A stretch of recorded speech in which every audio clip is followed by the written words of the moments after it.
موجود ہے ہی نہیں. یہ میری بات نہیں، ساری دنیا کا جو دوسرے ریلیجن سے تعلق رکھتے ہیں ان کا بھی یہی قول ہے کہ قرآن سے زیادہ محفوظ اس دنیا میں اب کوئی چیز نہیں رہ گئی. اس کی حفاظت کو اللہ نے اس طرح سے ترتیب دے کر فرمایا ہے کہ مسلمان اپنے بچوں کو حافظ قرآن بناتے ہیں اور اس کی حفاظت میں لگے ہوئے ہیں. اللہ تعالیٰ نے سینوں کو چنا ہوا ہے اس قرآن کی حفاظت کے لیے.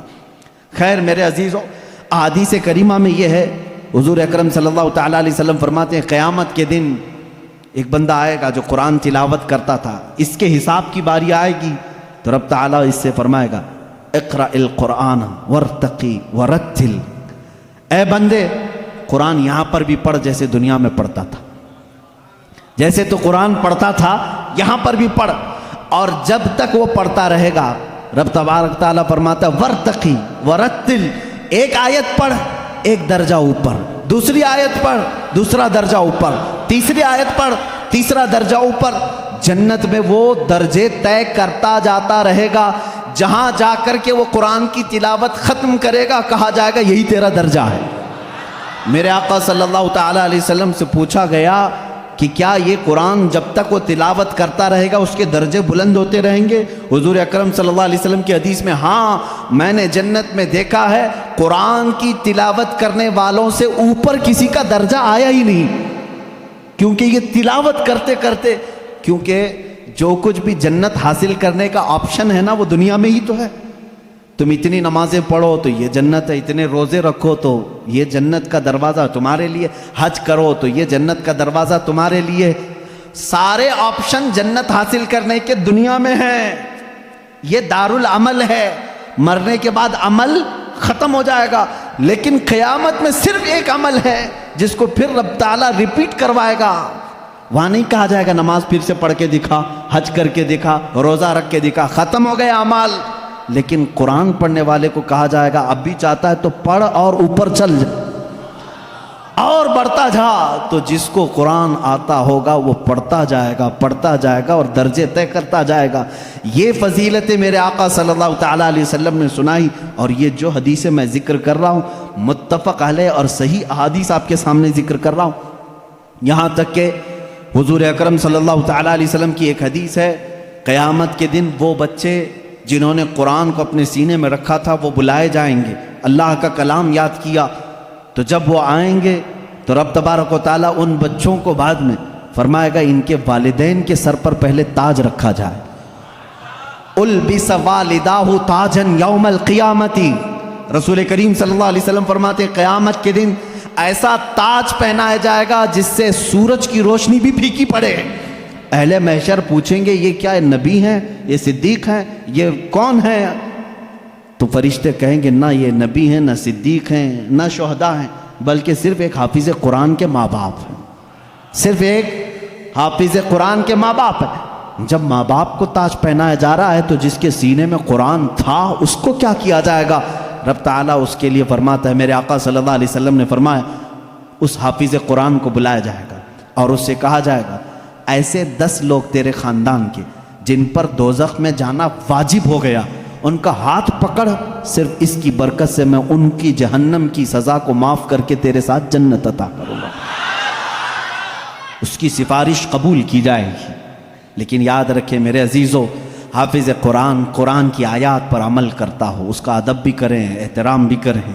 آج زمانے میں حفاظ قرآن کے ساتھ بہت ہی برے سلوک دیکھنے کو ملتے ہیں. یاد رکھنا قیامت کے دن وہ اس عذاب میں مبتلا ہوں گے جو قرآن کی بے حرمتی کرنے والے کا عذاب ہوگا، کیونکہ وہ حافظ قرآن کی بے ادبی کرتے ہیں.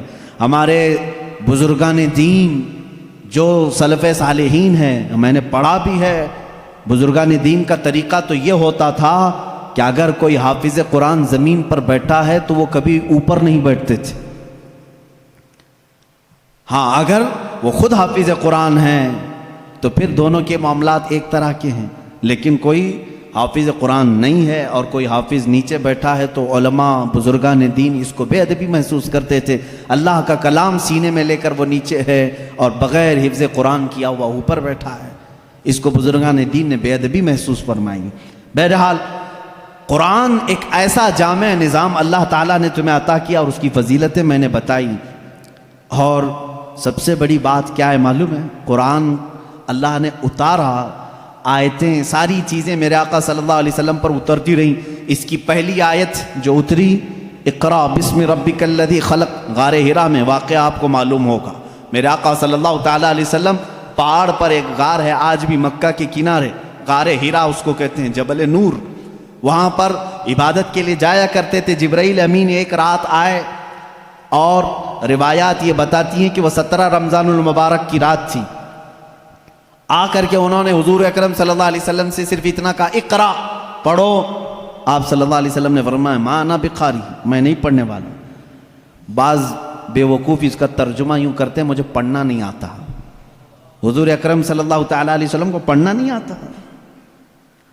آپ نے، جبرائیل امین نے سینے سے سینہ لگایا اور پھر کہا اقرا، کہا پڑھو۔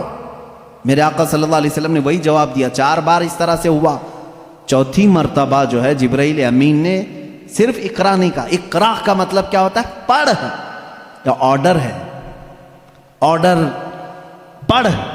لیکن جبرائیل امین نے جب یہ کہا اقرا بسم ربک الذی خلق، پڑھ اس رب کے نام سے جس نے پیدا کیا، میرے آقا صلی اللہ علیہ وسلم نے پڑھنا شروع کیا۔